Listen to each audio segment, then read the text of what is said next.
एक इम्पोर्टेंट चीज और है कि राहु केतु जो एक्सिस है वो हम्म। हमारा पिछले जन्म का कर्मा के साथ साथ इस जन्म का कर्मा भी बताता है। मतलब पास्ट हमारा जो बिल्कुल। कर्मा, केतु पास्ट है हमारा और राहु हम्म। हमारा प्रेजेंट है। तो इस करेक्ट। जन्म में हमें जहाँ फोकस करना है वो राहु है। तो हमें, करेक्ट। मुझे लगता है जातक की यदि कुंडली सामने आती है तो राहु केतु एक्सिस जो हाउस है वो उसकी हम्म। जीवन की यात्रा बताते हैं ऑलमोस्ट, कि उसको क्या पाना है, वो क्या पा बिल्कुल। चुका है पास में।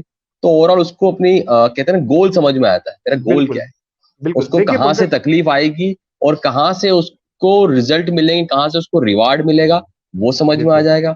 साथ साथ 3, 6, 10, 11 जो हाउस हमने बात करी वो राहु के लिए अब बेस्ट पोजीशन है। तो इन जनरल हम कुंडली देखें 3, 6, 10, 11 में राहु है तो भैया आपकी आधी से ज्यादा समस्या तो खत्म हो गई।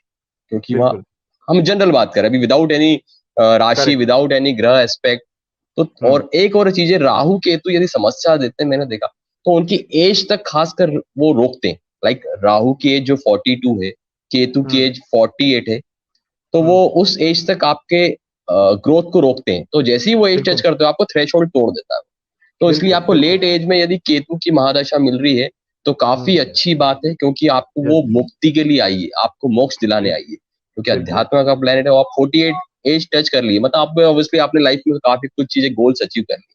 अब आपको वैराग्य की तरफ जाना है, अध्यात्म की तरफ जाना है। तो बिल्कुल। काफी हम कुछ चीजें समझ सकते हैं विदाउट, मतलब एक या जनरल हम कुंडली को लेकर। तो देखिए पंकज जी, ये एक्चुअली जो राहु केतु है ना, देखिए अगर आप हमारा जो इस धरती पे आना है, ये राहु से शुरू होके केतु की तरफ जाना है। मतलब हम डिजायर से लेके लिबरेशन की तरफ का ये जो जर्नी ट्रेवल कर रहे हैं, दिस ही मेरी छोटी सी डिजायर भी राहु है और मेरी बड़ी डिजायर भी राहु है। और मेरे को जो लाइफ में दुख आ रहा है वो मेरे डिजायर्स के कारण आ रहा है। अगर मैं सब कुछ जानते हुए भी, मैं जानता हूँ कि ये दुनिया, ये सब माया है, उसके बाद भी मैं इस माया में लिप्त हूँ। मैं इस चीज से बाहर आना नहीं चाहता हूँ। मेरे को अंत भी पता है इसका क्या होने वाला है, उसके बावजूद भी मैं day day in and day out इसी डिजायर्स में जी रहा हूँ। तो ये राहु का इफेक्ट है। मैं सच्चाई पहचानने में कहीं ना कहीं गलती कर रहा हूँ। तो और ये क्या होता है कि हर इंसान के साथ ऐसा ही होता है कि हम डिजायर्स में बंधे हुए रहते हैं, क्योंकि एक डिजायर्स खत्म हुई कि दूसरी डिजायर्स आई।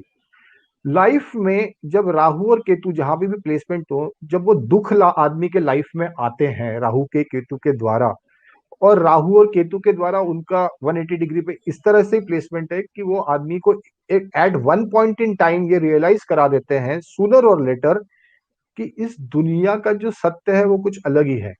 और वो सत्य सबको एक ना एक दिन समझना ही पड़ेगा। अगर आपको एक परमा आनंद की बात कर रहे हो, या आपको आनंद की बात कर रहे हो, या कंटेनमेंट की बात कर रहे हो, वो आपको किसी भी मटेरियलिस्ट चीज में नहीं मिलेगा। वो राहु में कभी नहीं मिलेगा आपको, वो जिसकी आप बात कर रहे हो, जो आप आत्मिक सुख या आत्मा के सुख की बात कर रहे हो।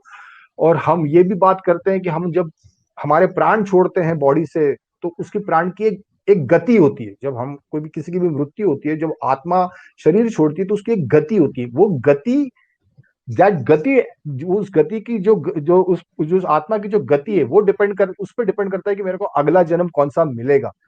वो जितनी आत्मा जितनी प्यूरिफाई होगी, और उस आत्मा को जितना रियलाइजेशन हो चुका होगा इस लाइफ एंड बर्थ के साइकिल के बारे में, वो उतनी ही मैच्योर्ड आत्मा होगी, वो उससे उतने ही लेवल की आत्मा होगी। और उसका अगला जन्म होगा या नहीं होगा, अगर हो सकता है उसको मोक्ष मिल जाए, या हो सकता है कि कुछ थोड़ा बहुत लेना बचा होगा, तो हो सकता है कि कुछ एक आधा जन्म हो और उसके बाद मोक्ष मिल जाए। But such peoples are on a very higher plane.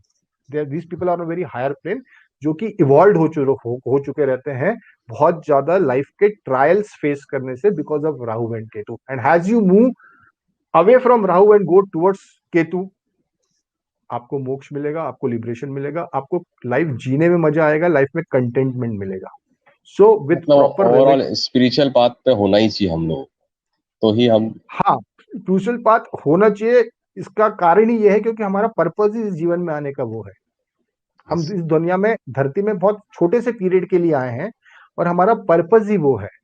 और ये रियलाइज सिर्फ राहु से केतु तक की जर्नी ही करा सकती है। देखिए मैंने आपके अपने शुरू के पहले में बताया, राहु वो जो है जो हरि से दूर ले जाए, केतु वो है जो हरि के पास ले जाए, जो राम जी के पास ले जाए, जो गुरु के पास ले जाए, वो केतु है। और जो इन लोगों से मेरे को दूर ले जाए, वो राहु है। बहुत ये जो हमारा जीवन है, ये राहु से केतु तक का जीवन है।